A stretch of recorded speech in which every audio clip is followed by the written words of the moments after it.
Good morning students. मूल concept के इस वीडियो में आपका स्वागत है। आप जान रहे हैं, अब समझ रहे हैं कि मैंने अभी तक 11 लेक्चर लिया है इस चैप्टर में। Some basic concepts of chemistry में 11 लेक्चर हो चुके हैं और उसमें मैंने बहुत सारा पिछला रिवीजन वाला टॉपिक था। कुछ टॉपिक्स ऐसे थे जो पिछले क्लास में पढ़ा है उसको रिवाइज़ करना था।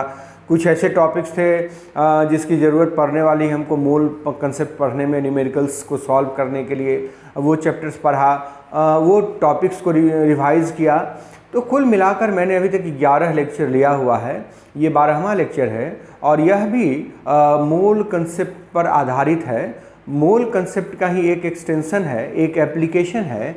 और हमने आपको पिछले वीडियो में पढ़ा दिया है कि हम मूल को कैसे कोरिलेट करते हैं, मूल को हम कैसे कोरिलेट कर सकते हैं मास के साथ, मूल को कैसे कोरिलेट कर सकते हैं हम नंबर ऑफ़ पार्टिकल्स के साथ, मूल को हम कैसे कोरिलेट कर सकते हैं वॉल्यूम के साथ। वो आज पढ़ना है।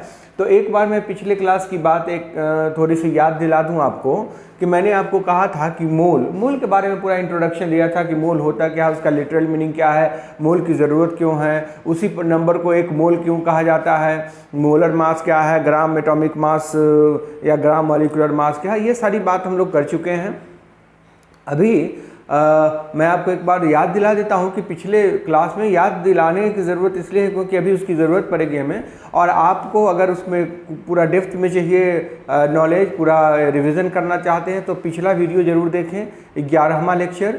और उसमें मैंने 2 टॉपिक कवर किया था, mole and mass and mole number of particles. ये दोनों मैंने बड़े डिटेल में, बड़े डेप्थ में समझा दिया था कि कैसे हम कोरिलेट करते हैं मोल को नंबर ऑफ पार्टिकल्स से, वगैरह वगैरह। तो एक बार मैं थोड़ा सा उस पर नज़र डाल लेते हैं, हम लोग एक बार देख लेते हैं। मैंने पढ़ाया था आपको कि मोल एंड मास में क्या रिलेशनशिप है।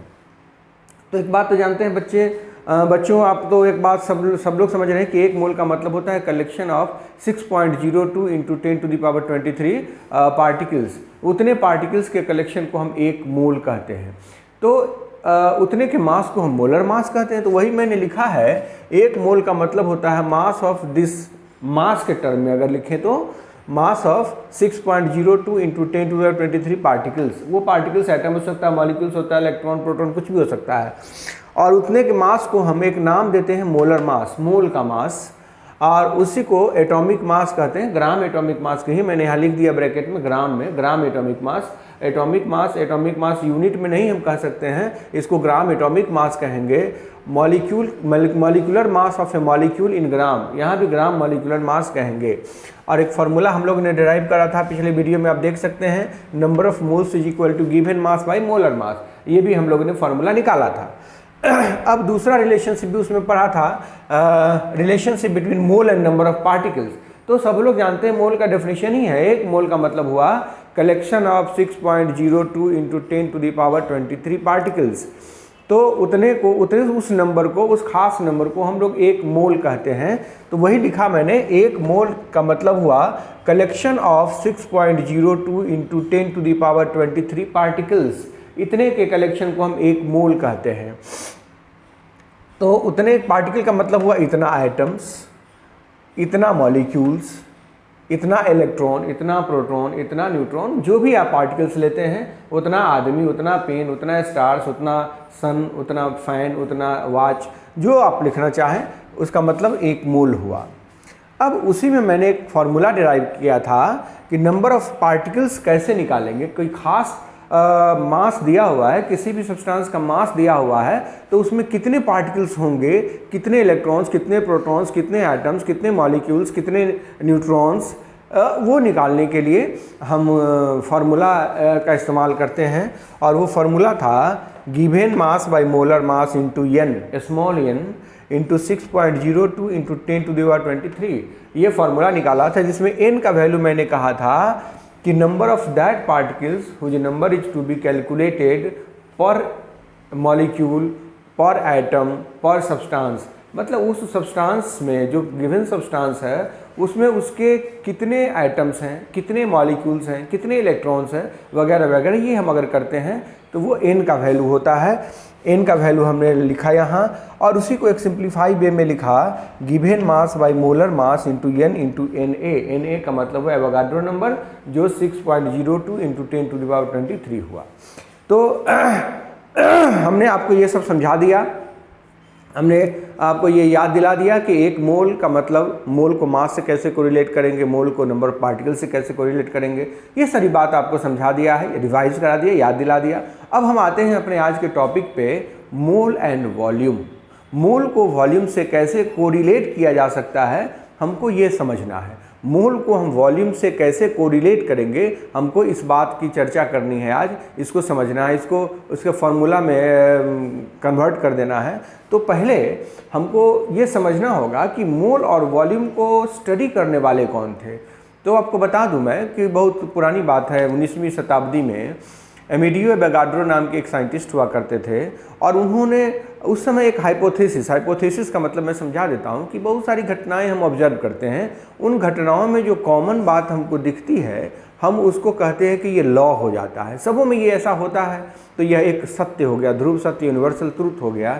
जैसे सभी लोग मरते हैं, मरना एक ध्रुव सत्य है, ठीक वैसे ही बहुत सारी घटनाएं देखा, और उन सारी घटनाओं में जो कॉमन बात है, जो सब में शामिल है, वह एक रूल बन जाता है, जनरलाइजेशन उसको कहते हैं हम लोग, और उसी के बारे में कहा जाता है कि हाइपोथेसिस हो गया, वो एक परिकल्पना हो गई कि अगर ऐसा करेंगे तो हमको रिजल्ट ये मिलेगा।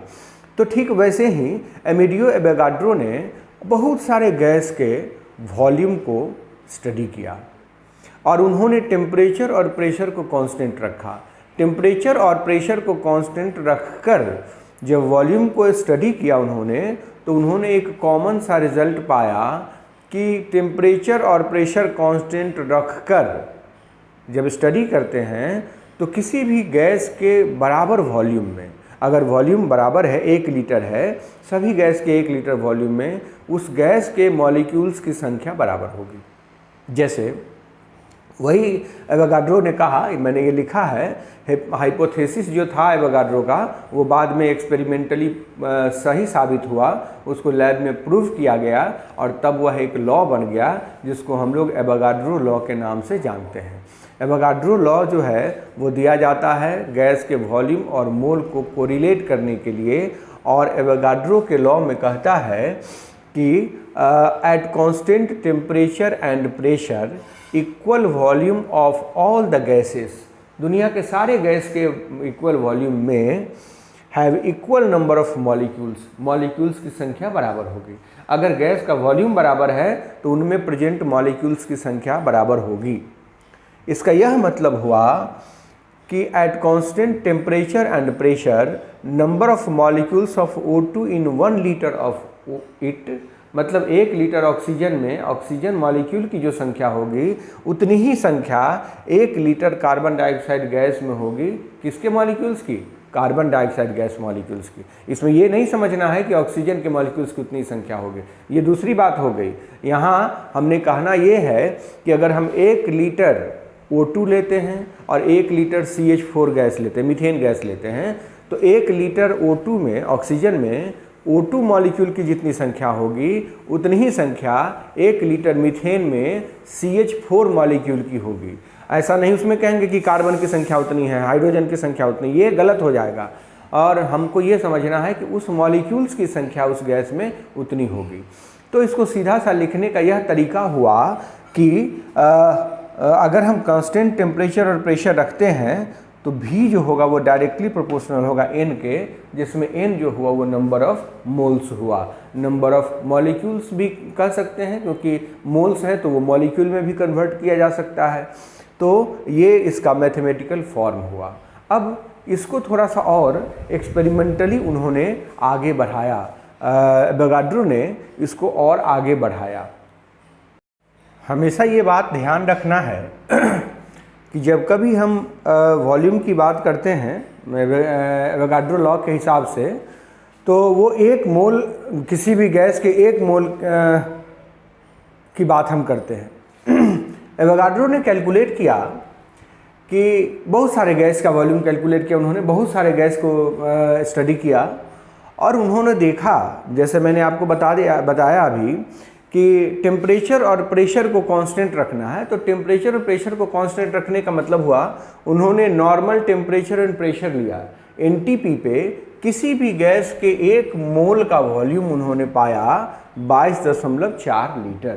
ये दुनिया के किसी भी गैस का 1 मोल ले लिया जाए तो उसका वॉल्यूम एनटीपी पर 22.4 लीटर होगा। अब यह एनटीपी क्या है इसको समझिए।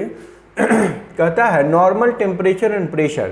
नॉर्मल टेम्परेचर एंड प्रेशर में टेम्परेचर का वैल्यू होता है 0 डिग्री सेंटीग्रेड, मतलब 273.15 केल्विन। तो वो 0.15 को छोड़ देते हैं, जनरल कैलकुलेशन में हम लोग 273 केल्विन इस्तेमाल करते हैं, कैलकुलेशन करने में आसानी होती है। 273 केल्विन टेम्परेचर होता है और प्रेशर हुआ 1 ATM। 1 ATM मतलब प्रेशर का यूनिट है, एटमॉस्फेयर, और इसी को 760 mm ऑफ Hg कहते हैं। बैरोमीटर का नाम सुना होगा आपने। सी लेवल पे वह प्रेशर जो मरकरी के लेवल को 760 mm तक बैलेंस कर दे वह 1 ATM प्रेशर कहलाता है। ये उसका डेफिनेशन हुआ, वो उसका 1 ATM प्रेशर कहलाता है। तो ये कहलाता है एनटीपी, और एनटीपी पर दुनिया के किसी भी गैस का जो वॉल्यूम होता है वो 22.4 लीटर होता है, और इसलिए हम उस वॉल्यूम को मोलर वॉल्यूम भी कहते हैं। यहाँ लिख दिया मैंने, hence 22.4 litre is known as the molar volume of gas. और यह जो कंसेप्ट है दुनिया के सारे गैस पर एप्लीकेबल है। दुनिया के सभी गैस के लिए यही डाटा इस्तेमाल किया जाता है। अगर एनटीपी है, नॉर्मल टेम्परेचर एंड प्रेशर है, तो दुनिया के किसी भी गैस के 1 मोल का वॉल्यूम 22.4 लीटर होगा। वही लिखा, volume of 1 mole of any gas is equal to 22.4 litre.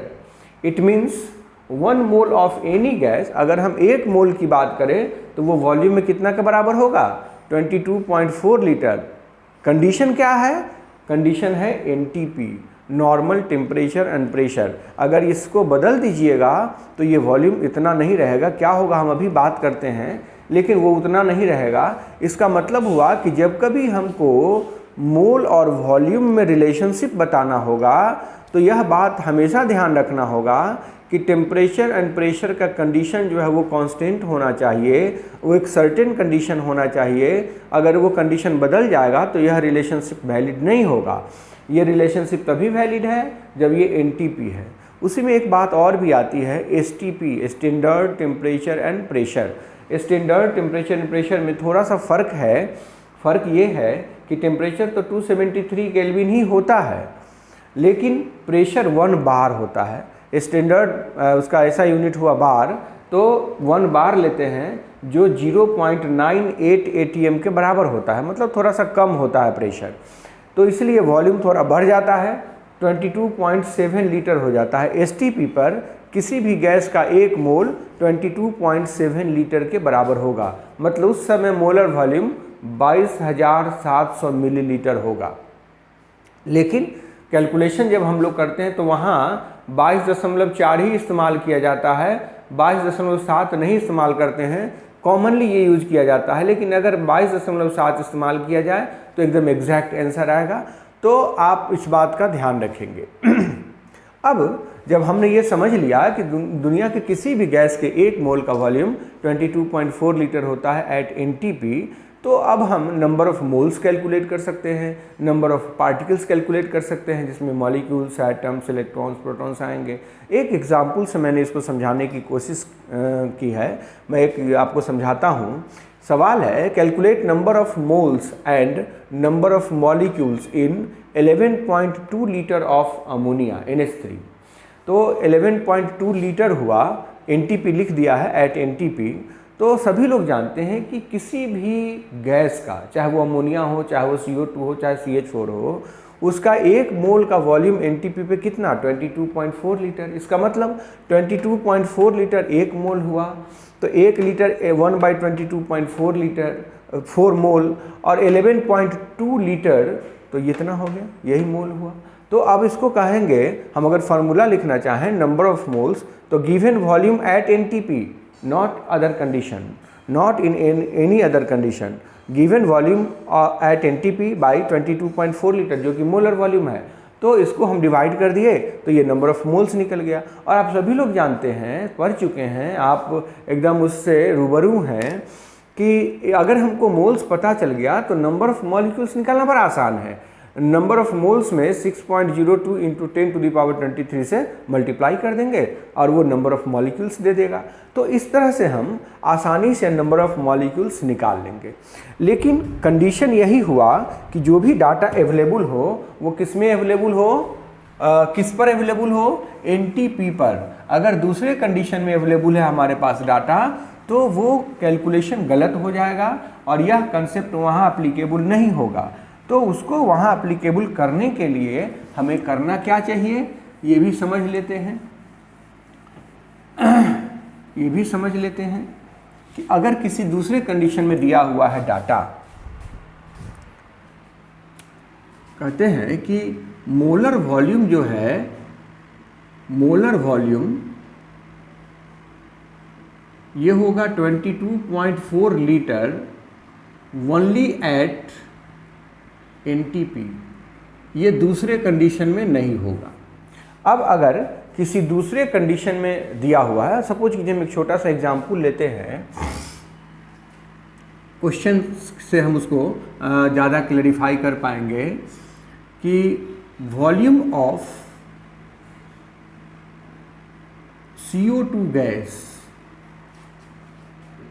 at 20 degree centigrade and 750 mm of Hg is 2.4 litre. ध्यान दीजिएगा, कार्बन डाइऑक्साइड गैस का वॉल्यूम 20 डिग्री सेंटीग्रेड टेम्परेचर और 750 mm Hg पर कितना है, 2.4 लीटर है। Calculate number of molecules of CO2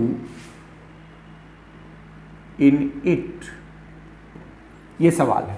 अब देखिए यहाँ एक डाउट क्या होता है, बच्चे गलती कहाँ करते हैं, जितने भी स्टूडेंट्स हैं उनको एक कन्फ्यूजन हो जाता है कि ये जो दिया है वॉल्यूम 2.4, तो ये गिवन वॉल्यूम है, इसमें 22.4 लीटर से भाग दे देंगे और उसको एवोगाड्रो नंबर से गुना कर देंगे, नंबर ऑफ मॉलिक्यूल्स निकल जाएंगे। लेकिन एक बात आपको ध्यान देना है कि ये वॉल्यूम एनटीपी पर नहीं है, ये एनटीपी से अलग कंडीशन है, ये अलग कंडीशन है। तो देखिए हमने ये लिख लेना है given data, given data. Temperature मान लेते हैं हम 20 डिग्री सेंटीग्रेड, तो इसमें 273 जोड़ देना है, 273 केल्विन हो जाएगा, जोड़ देंगे तो ये हो गया 293 केल्विन, ये हो गया। P1 दिया हुआ है 750 mm ऑफ Hg और V1 भी दिया है, वॉल्यूम दिया है 2.4 लीटर। चलिए ठीक है, और हमको मालूम होना चाहिए एट NTP, क्योंकि ये जो वॉल्यूम है हमको NTP पर अगर पता चलेगा तभी जाके हम मोल निकाल पाएंगे। NTP पर आप जानते हैं कि टेम्परेचर को हम T2 मान लेते हैं, 273 केल्विन हो गया, यही होता है। और P2 भी हमको पता है 760 mm Hg।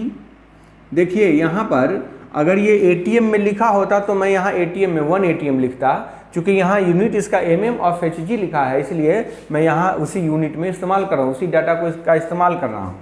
और इसका अगर हमको V2 मालूम हो जाएगा, आप समझ रहे हैं, तो वह होगा NTP पर वॉल्यूम, और तब हम उसमें 22.4 लीटर से डिवाइड करके number of moles, number of molecules, number of items calculate कर पाएंगे। तो यहाँ पर हमको करना क्या है, फॉर्मूला यूज़ करना है, फ्रॉम द गैस इक्वेशन। आप पिछले वीडियो में जाकर देख लीजिए, मैंने ये सब पढ़ाया हुआ है। Gas equation P1 V1 by T1 बराबर P2 V2 बाई T2, यही फार्मूला होता है। P2V2/T2। इस फार्मूला का यूज करके हम आसानी से P1 का वैल्यू दिया है 750 mm of Hg 2.4 litre by 2293 kelvin is equal to P2 का वैल्यू दिया है 760 mm ऑफ Hg, V2 का वैल्यू पता नहीं है और T2 का वैल्यू 273 दिया हुआ है। तो अब देखिए हम यहाँ से V2 आसानी से निकाल लेंगे। V2 हो जाएगा 750 गुने 2.4 इंटू 273/293 इंटू 760।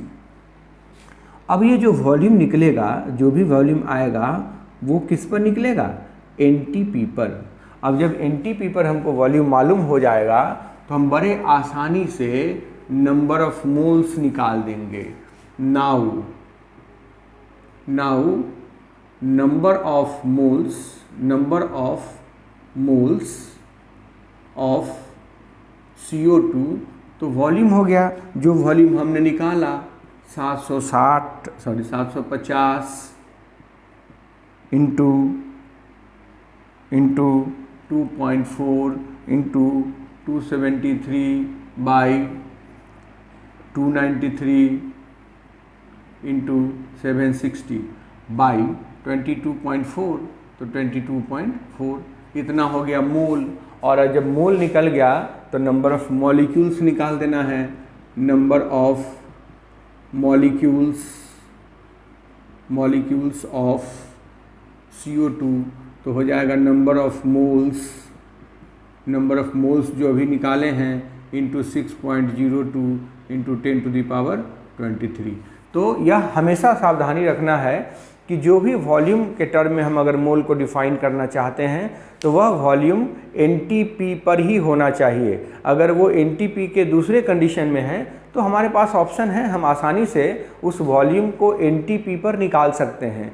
NTP पर वो वॉल्यूम कितना होगा, किसी दूसरे कंडीशन में जो भी वॉल्यूम है, यहाँ जैसे आपको दिखाया कि 20 डिग्री सेंटीग्रेड पर उसका वॉल्यूम जितना था और प्रेशर भी दिया हुआ होगा, तो जितना था हम उसको NTP पर कन्वर्ट कर लेंगे कि NTP पर अब वह वॉल्यूम कितना होगा, तो हम आसानी से उसको कैलकुलेट कर सकते हैं और नंबर ऑफ़ मॉलिक्यूल्स निकाल सकते हैं, नंबर ऑफ़ एटम्स निकाल सकते हैं, नंबर ऑफ़ मोल्स निकाल सकते हैं, हम जो चाहे निकाल सकते हैं। अगर मोल मालूम हो गया तो बड़ी आसानी से हम इसको कैलकुलेट कर सकते हैं।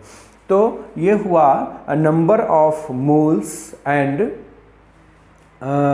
वॉल्यूम एंड मोल्स का रिलेशनशिप मैंने आपको समझाने की कोशिश की है। और इसमें बस यही बात ध्यान में रखना है कि हम एक मोल 22.4 लीटर कहेंगे, लेकिन कंडीशन है कि वो टेम्परेचर और प्रेशर का NTP होना चाहिए। अगर वो नहीं है तो 22.4 लीटर नहीं होगा, और नहीं है तो हम उसको कर सकते हैं, हम आसानी से उसको कन्वर्ट कर सकते हैं, बदल सकते हैं। और बदलने के लिए हमको क्या करना होगा ये मैंने अभी आपको एग्जाम्पल से दिखा दिया है, एग्जाम्पलीफाई करके समझा दिया है कि हमको उसको NTP में बदल देना है। वॉल्यूम जो भी जिस कंडीशन में भी दिया हुआ रहेगा हम उसको NTP में बदल के और तब हम कैलकुलेशन करेंगे। और इस तरह से मैंने आपको मोल के बारे में समझा दिया है कि मोल कैसे रिलेटेड है इससे, मास से कैसे रिलेटेड है, नंबर ऑफ़ पार्टिकल से कैसे रिलेटेड है, वॉल्यूम से, और उसमें कौन कौन से प्रिंसिपल्स, कौन कौन से लॉ इन्वॉल्व हैं,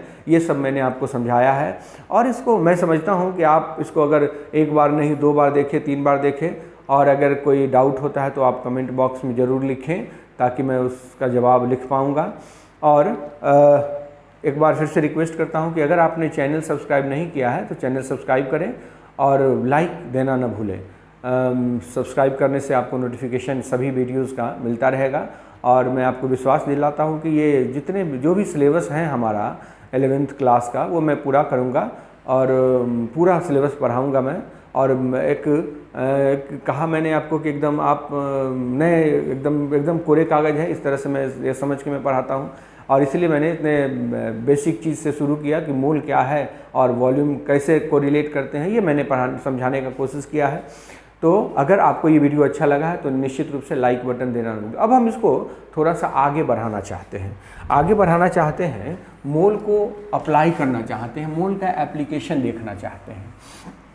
मोल कोई छोटी मोटी चीज़ नहीं है, वो जैसे उसको आप चाहें उसको रिप्रेजेंट कर सकते हैं, कोरिलेट कर सकते हैं, उसको अप्लाई कर सकते हैं, और मूल के बारे में जितना अधिक जानकारी आपके पास होगी उतना ज़्यादा न्यूमेरिकल सॉल्व करना आसान हो जाएगा।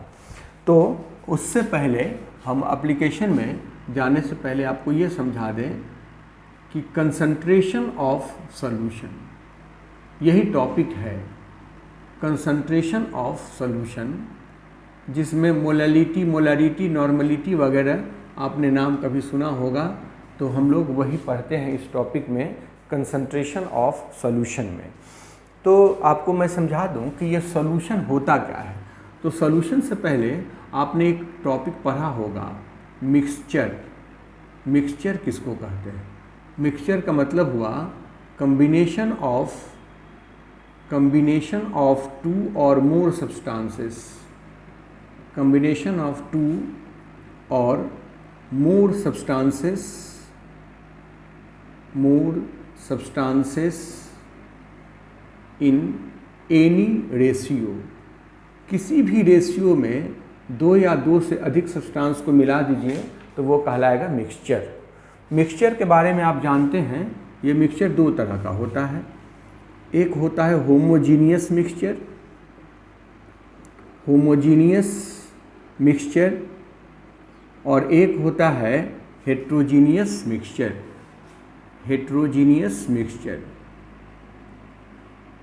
Homogeneous and heterogeneous mixture.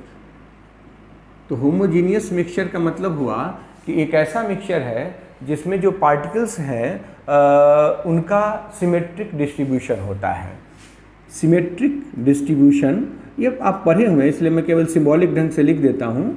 Symmetric distribution of components,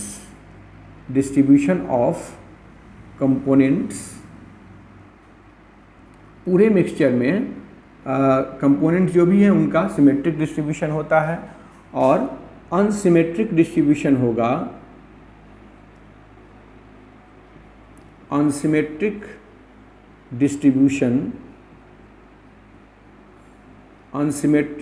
distribution of components.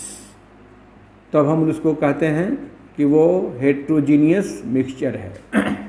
Homogeneous mixture को ही हम लोग सॉल्यूशन कहते हैं, इसी को हम लोग सॉल्यूशन कहते हैं, नोन एज सॉल्यूशन। तो हम कहेंगे कि solution is a type of homogeneous mixture. और हेट्रोजीनियस मिक्सचर में भी दो टाइप्स होते हैं, एक होता है सस्पेंशन, और एक होता है कोलोइड। ये भी आप अगले कक्षा में 11वीं-12वीं में पढ़ेंगे। तो हम लोगों को अभी केवल मतलब है सॉल्यूशन से। तो सॉल्यूशन का मतलब हो गया, हम यहाँ लिख देंगे कि सॉल्यूशन का मीनिंग हुआ homogeneous mixture of two or more components. Homogeneous mixture of two or more components, दो या दो से अधिक कंपोनेंट्स के होमोजीनियस मिक्सचर को हम लोग सॉल्यूशन कहते हैं। सॉल्यूशन का यह मीनिंग हुआ। तो सॉल्यूशन में अगर if two components are there, अगर सॉल्यूशन में मात्र दो ही कंपोनेंट्स हैं तो उसका नाम होगा बाइनरी सॉल्यूशन। उस सॉल्यूशन को हम लोग कहते हैं कि वह बाइनरी सॉल्यूशन है। अगर तीन कंपोनेंट्स हैं, थ्री कंपोनेंट्स आर देयर, तो उसका नाम होता है टर्नरी सॉल्यूशन। और अगर चार कंपोनेंट्स हैं तो क्वाटर्नरी सॉल्यूशन।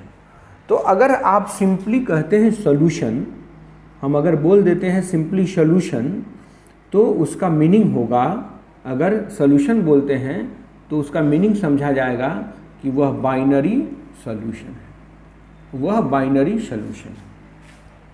कोई भी सॉल्यूशन, मतलब सीधा हम अगर बोलते हैं कि सॉल्यूशन, तो उसका मतलब समझा जाता है बाइनरी सॉल्यूशन। ये हमेशा ध्यान रखना है। हम बोलेंगे सॉल्यूशन तो इसका मतलब होगा बाइनरी सॉल्यूशन। बाइनरी सॉल्यूशन का मतलब जिसमें दो कंपोनेंट्स होते हैं। तो अब आते हैं बाइनरी सॉल्यूशन पे। बाइनरी सॉल्यूशन, का मतलब हुआ two components are there, two components.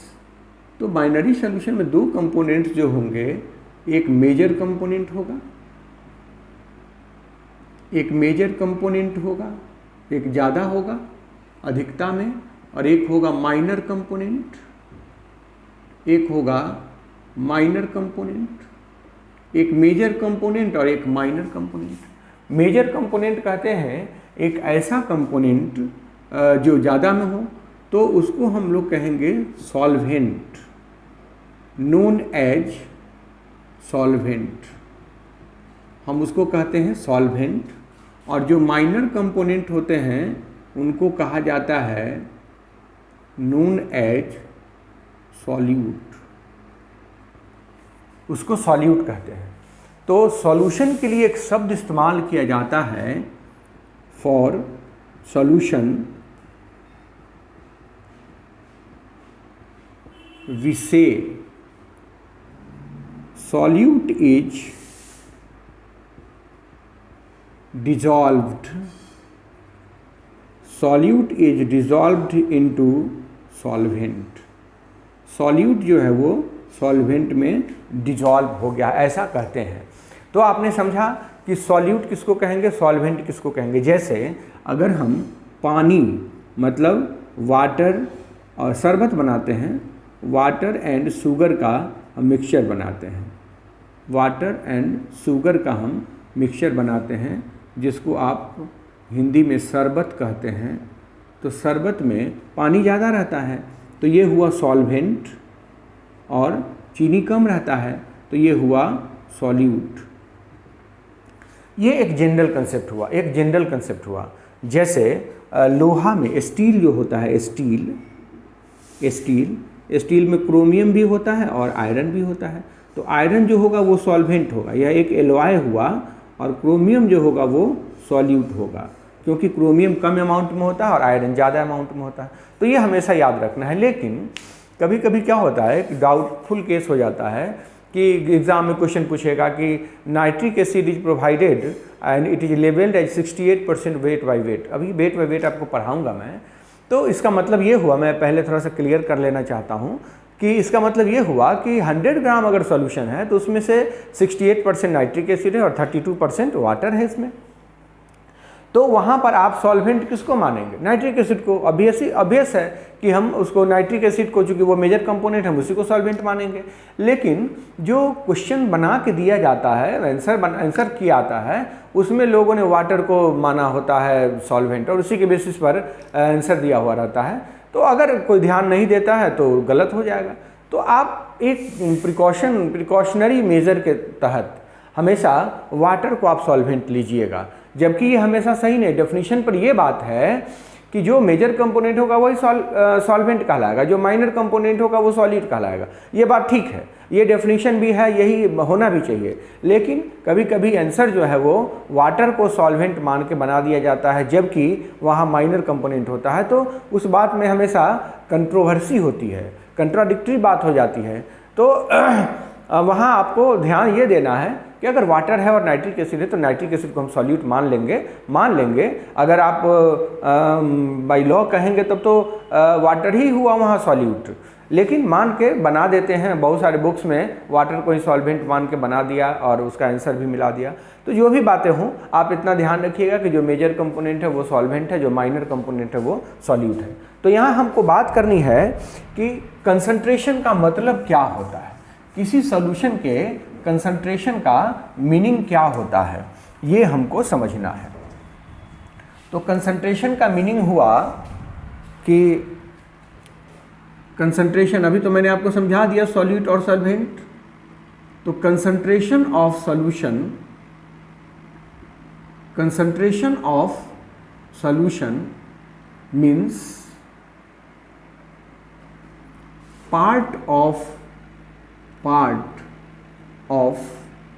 One component. एक कंपोनेंट का पार्ट क्या है मैं समझाता हूँ। कंपोनेंट, और जनरली हम लोग सॉल्यूट को ही मानते हैं, प्रेजेंट इन सॉल्यूशन। किसी सॉल्यूशन में सॉल्यूट का जितना पार्ट होता है, पार्ट का मतलब हुआ मोल भी हो सकता है, वॉल्यूम भी हो सकता है, मास भी हो सकता है। पार्ट्स एक जनरल ब्रूड सेंस में यूज होने वाला टर्म हुआ, जिसका मतलब कभी मास भी ले सकते हैं, कभी वॉल्यूम भी ले सकते हैं, कभी मोल भी ले सकते हैं, कुछ भी ले सकते हैं। तो ये पार्ट हुआ। जैसे अगर if 250 gram of sugar is dissolved into 1 liter of solution।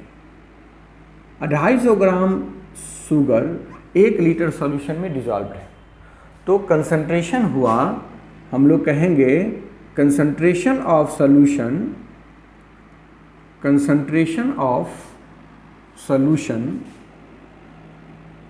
हो जाएगा 250 ग्राम पर लीटर, ऐसे एक्सप्रेस किया जाएगा। तो कहने का मतलब ये हुआ, कंसंट्रेशन कोई बहुत बड़ी चीज़ नहीं है, उसमें कितने सॉल्यूट है पूरे सॉल्यूशन में, इसी को एक्सप्रेस किया, और जिस टर्म में एक्सप्रेस किया हम उसी को कहते हैं कंसंट्रेशन। तो कंसंट्रेशन जो हुआ वो हम लोग ऐसे एक्सप्रेस करते हैं। ये कंसंट्रेशन की बात की। तो अब हमारा काम है कि कंसंट्रेशन को एक्सप्रेस करने का मेथड्स कौन कौन से हैं। तो टॉपिक हुआ methods to express the concentration. Methods to express the concentration of solution। concentration of solution, solution के कंसंट्रेशन को एक्सप्रेस करने के मेथड्स कौन कौन से हो सकते हैं। तो बहुत सारे मेथड्स हैं, कंसंट्रेशन को एक्सप्रेस करने के बहुत सारे मेथड्स हैं, और उसमें परसेंटेज आता है, मोलैलिटी आता है, मोलैरिटी आता है, नॉर्मलिटी आता है, फॉर्मेलिटी आता है, पार्ट्स पर मिलियन आता है। बहुत सारे मेथड्स हैं और उनमें से सभी को जानना है, सभी मेथड्स को जानना है। तो हम लोग पहला मेथड समझते हैं परसेंटेज। आज इस लेक्चर में हम लोग परसेंटेज को समझ लेते हैं। परसेंटेज का मतलब होता है, परसेंटेज का मतलब हुआ इन 100 में जितना निकालेंगे वो परसेंटेज होगा। परसेंटेज निकालने आपको आता भी है, तो परसेंटेज ऑफ एनी कंपोनेंट, किसी भी कंपोनेंट का हम परसेंटेज अगर लिखेंगे तो कैसे लिखेंगे?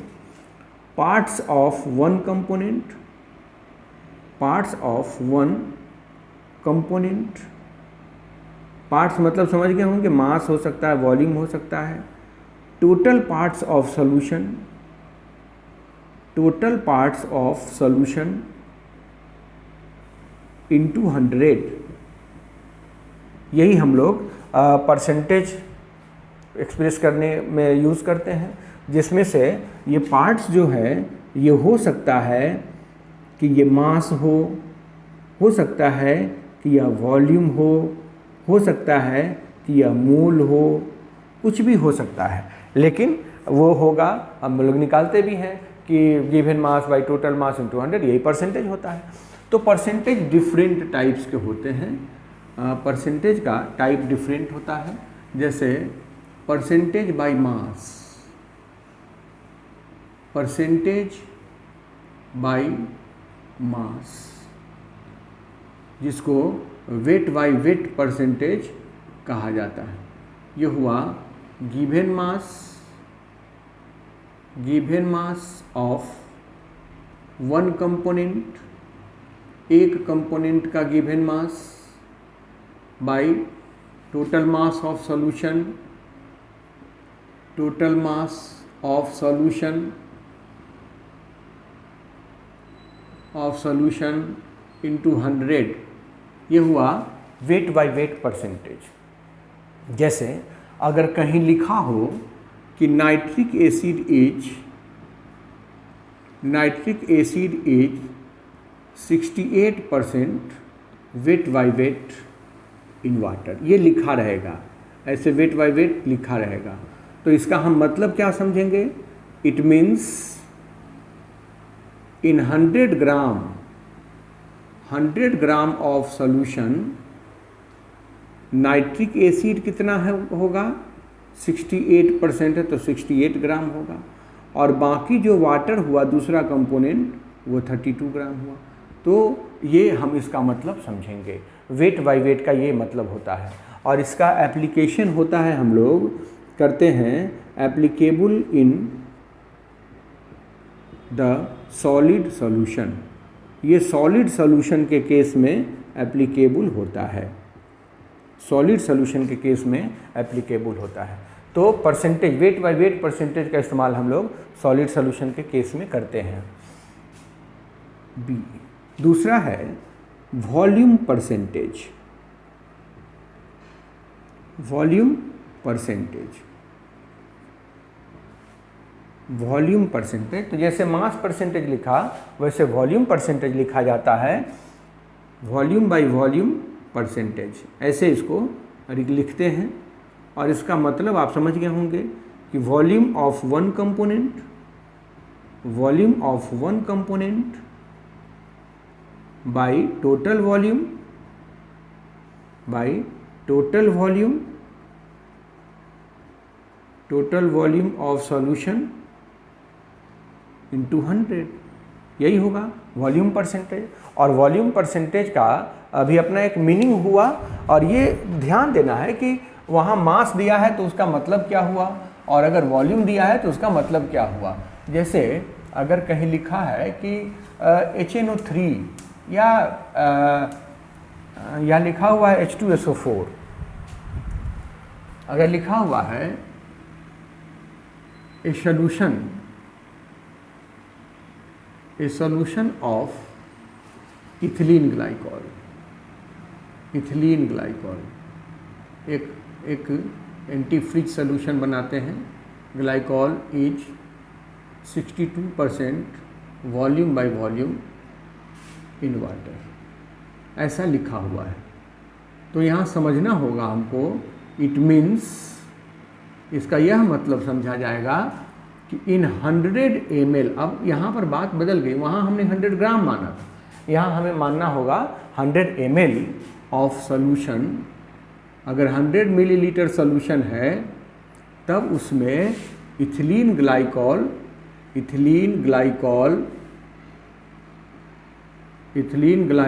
Is 62 milliliter and remaining is water and water is 38 milliliter। ये यहाँ समझना पड़ेगा। तो इस तरह का जो सॉल्यूशन है ये कंसंट्रेशन एप्लीकेबल होता है, ये method applicable in liquid solution. एक लिक्विड सॉल्यूशन जो होगा वहाँ इसका इस्तेमाल किया जाता है। लिखा रहता है पुदीन हरा लिक्विड है जिसमें लिखा रहता है 18% अल्कोहल वॉल्यूम बाय वॉल्यूम, तो उसका मतलब समझा जाएगा। और तीसरा होता है weight by volume percentage, weight by volume percentage, और इसका मतलब होगा mass of one component, mass of one component by total volume of solution, total volume of solution into 100। तो ये हुआ कि अगर किसी का 10 ग्राम 1 लीटर सॉल्यूशन में डिजॉल्व कराया हुआ है तो उसके केस में इस्तेमाल करते हैं। और ख़ास करके ये मेडिसिन वगैरह का जो कफ सिरप वगैरह होता है वहाँ इसका इस्तेमाल किया जाता है, इस कंसंट्रेशन एक्सप्रेस करने के मेथड को। और इस तरह से हम लोग परसेंटेज में किसी भी सॉल्यूशन का कंसंट्रेशन आसानी से एक्सप्रेस कर सकते हैं। इसके बाद आता है जैसे मोल फ्रैक्शन हुआ, मोल फ्रैक्शन में एक्सप्रेस कर सकते हैं, मोलरिटी में एक्सप्रेस कर सकते हैं, मोलैलिटी में एक्सप्रेस कर सकते हैं, नॉर्मलिटी में, फॉर्मेलिटी में, बहुत सारे मेथड्स हैं। और वो सारे के सारे मेथड्स बहुत ही कॉम्पिटिटिव पॉइंट ऑफ व्यू से तो बहुत ज़्यादा इंपॉर्टेंट है। बहुत सवाल उससे आते हैं और उससे सवाल बनाना बड़ा आसान हो जाएगा अगर हम उसमें से उसके कंसेप्ट को समझते हैं। उसको बहुत ही बारीकी से हम समझते हैं तब। तो आज का लेक्चर यहीं समाप्त करते हैं, अगले वीडियो में फिर से मुलाकात होगी। धन्यवाद।